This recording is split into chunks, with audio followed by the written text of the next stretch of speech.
بسم اللہ الرحمن الرحیم۔ السلام علیکم۔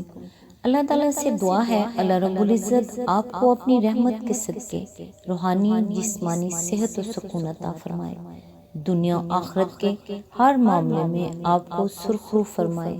اللہ تبارک و تعالیٰ آپ اور آپ کی فیملی کو زندگی کی تمام خوشیوں سے نوازے۔ اللہ کی پاک ذات آپ کی حفاظت فرمائے اور تمام دلی حاجات پوری فرمائے اور ہر مصیبت سے محفوظ رکھے۔ اللہ سبحانہ و تعالیٰ آپ اور آپ کے بچوں کو ہر قسم کی تکلیف، بلاؤں اور وباؤں سے محفوظ رکھے۔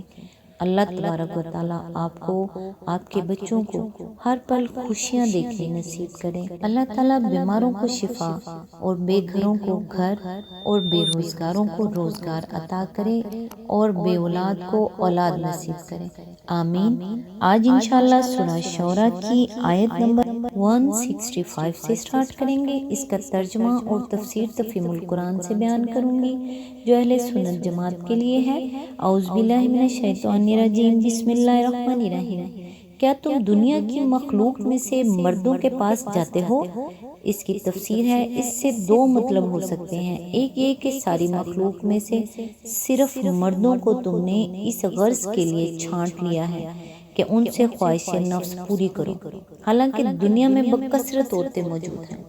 دوسرا مطلب یہ ہے کہ دنیا بھر میں ایک تم ہی ایسے لوگ ہو جو شہوت رانی کے لیے مردوں کے پاس جاتے ہو، ورنہ انسانوں میں کوئی دوسری قوم ایسی نہیں ہے، بلکہ حیوانات میں سے بھی کوئی جانور یہ کام نہیں کرتا۔ اس دوسرے مفہوم کی صراحت سورہ اعراف اور سورہ عنکبوت میں یوں کی گئی ہے، أَتَأْتُونَ الْفَاحِشَةَ مَا سَبَقَكُم بِهَا مِنْ أَحَدٍ مِنَ الْعَالَمِينَ، یعنی کیا تم وہ بے حیائی کا کام کرتے ہو جو دنیا کی مخلوق میں سے کسی نے تم سے پہلے نہیں کیا۔ آیت نمبر 166، اور تمہاری بیویوں میں تمہارے رب نے تمہارے لیے جو کچھ پیدا کیا ہے اسے چھوڑ دیتے ہو، بلکہ تم لوگ تو حد سے ہی گزر گئے ہو۔ اس کی تفسیر ہے، اس کے بھی دو مطلب ہو سکتے ہیں۔ ایک یہ کہ اس خواہش کو پورا کرنے کے لیے جو بیویاں خدا نے پیدا کی تھیں انہیں چھوڑ کر تم غیر فطری ذریعے یعنی مردوں کا اس غرض کے لیے استعمال کرتے ہو۔ دوسرا مطلب یہ بھی ہو سکتا ہے کہ خود ان بیویوں کے اندر خدا نے اس خواہش کی تکمیل کا جو فطری راستہ رکھا تھا اسے چھوڑ کر تم غیر فطری راستہ اختیار کرتے ہو۔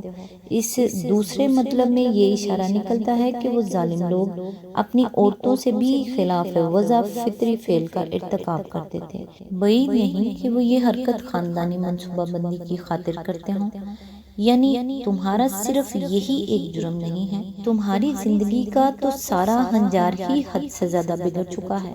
قرآن مجید میں دوسرے مقامات پر ان کے اس عام بگاڑ کی کیفیت اس طرح بیان کی گئی ہے، أَتَأْتُونَ الْفَاحِشَةَ وَأَنْتُمْ تُبْصِرُونَ، سورہ النمل آیت نمبر 54۔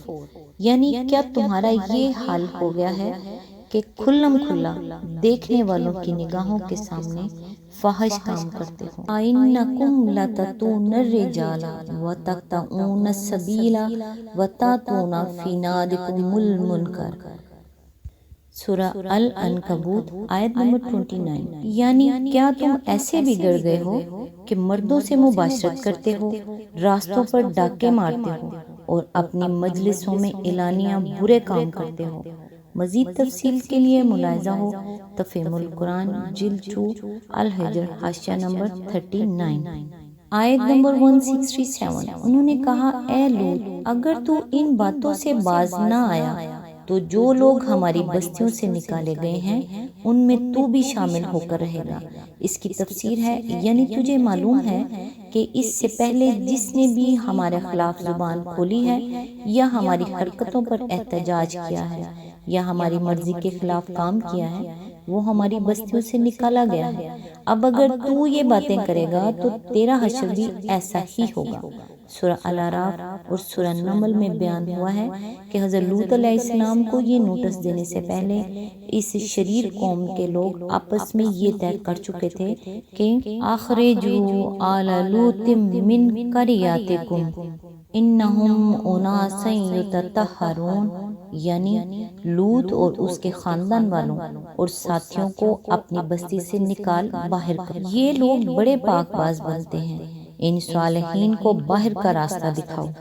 آیت نمبر 68، اس نے کہا تمہاری کرتوتوں پر جو لوگ کر رہے ہیں میں ان میں شامل ہوں۔ آیت نمبر 169، اے پروردگار مجھے اور میرے اہل و عیال کو ان کی بد کرداریوں سے نجات دے۔ اس کی تفسیر ہے، اس کا یہ مطلب بھی ہو سکتا ہے کہ ہمیں ان کے اعمال بد کے برے انجام سے بچا، اور یہ مطلب بھی لیا جا سکتا ہے کہ اس بد کردار بستی میں جو اخلاقی گندگیاں پھیلی ہوئی ہیں ان کی چھوت کہیں ہماری آل اولاد کو نہ لگ جائے، اہل ایمان کی اپنی نسلیں کہیں اس بگڑے ہوئے ماحول سے متاثر نہ ہو جائیں۔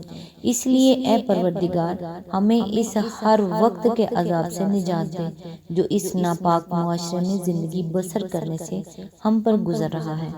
آیت نمبر 170، آخر کار ہم نے اسے اور اس کے سب اہل و عیال کو بچا لیا۔ آیت نمبر 171، بجز ایک بڑیا کے جو پیچھے رہ جانے والوں میں تھی۔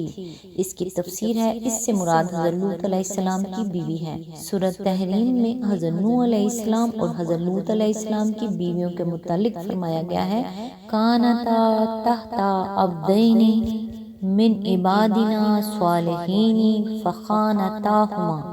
آیت نمبر 10، یہ دونوں عورتیں ہمارے دو صالح بندوں کے گھر میں تھیں مگر انہوں نے ان کے ساتھ خیانت کی، یعنی دونوں ایمان سے خالی تھی اور اپنے نیک شوہروں کا ساتھ دینے کے بجائے ان دونوں نے اپنی کافر قوم کا ساتھ دیا۔ اسی بنا پر جب اللہ تعالیٰ نے قوم لوط پر عذاب نازل کرنے کا فیصلہ فرمایا اور حضرت لوط علیہ السلام کو حکم دیا کہ اپنے اہل و عیال کو لے کر اس علاقے سے نکل جائیں، تو ساتھ ہی یہ بھی ہدایت فرما دی کہ اپنی بیوی کو ساتھ نہ لے جاؤ۔ فَأَسْرِ بِأَهْلِكَ بِقِطْعٍ مِّنَ اللَّيْلِ وَلَا يَلْتَفِتْ مِنكُمْ أَحَدٌ إِلَّا امْرَأَتَكَ إِنَّهُ مُصِيبُهَا مَا أَصَابَهُمْ۔ سورہ ہود آیت نمبر 81، یعنی پس تو کچھ رات رہے اپنے اہل و عیال کو ساتھ لے کر نکل جا، اور تم میں سے کوئی پیچھے پلٹ کر نہ دیکھے مگر اپنی بیوی کو ساتھ نہ لے جا، اس پر وہی کچھ گزرنی ہے جو ان لوگوں پر گزرنی ہے۔ آیت نمبر 172، پھر باقی ماندہ لوگوں کو ہم نے تباہ کر دیا۔ آیت نمبر 173، اور ان پر برسائی ایک برسات بڑی ہی بری بارش تھی جو ان ڈرائے جانے والوں پر نازل ہوئی۔ اس کی تفسیر ہے، اس بارش سے مراد پانی کی بارش نہیں بلکہ پتھروں کی بارش ہے۔ قرآن مجید میں دوسرے مقامات پر اس عذاب کی جو تفصیل بیان ہوئی ہے وہ یہ ہے کہ حضرت لوط علیہ السلام جب رات کے پچھلے پہر اپنے بال بچوں کو لے کر نکل گئے تو صبح پو پھوٹتے ہی یکایک ایک زور کا دھماکہ ہوا۔ فَأَخَذَتْهُمُ الصَّيْحَةُ مُشْرِقِينَ، یعنی ایک ہولناک زلزلے نے ان کی بستیوں کو تل پٹ کر کے رکھ دیا۔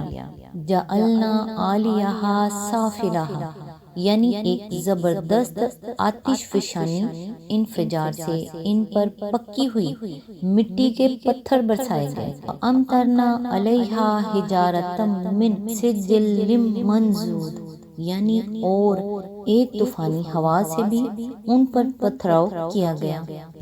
اِنَّا أَرْسَلْنَا عَلَيْهِمْ حَاصِبًا، بائبل کے بیانات قدیم یونانی اور لاطینی تحریروں، جدید زمانے کی طبقات الارضی تحقیقات اور آثار قدیمہ کے مشاہدات سے اس عذاب کی تفصیلات پر جو روشنی پڑتی ہے اس کا خلاصہ ہم یہاں بیان کرتے ہیں۔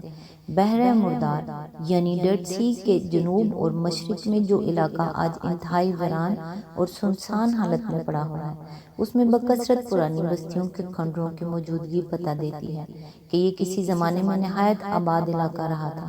آج وہاں سینکڑوں برباد شدہ قریوں کے آثار ملتے ہیں، حالانکہ اب یہ علاقہ اتنا شاداب نہیں ہے کہ اتنی آبادی کا بوجھ سہار سکے۔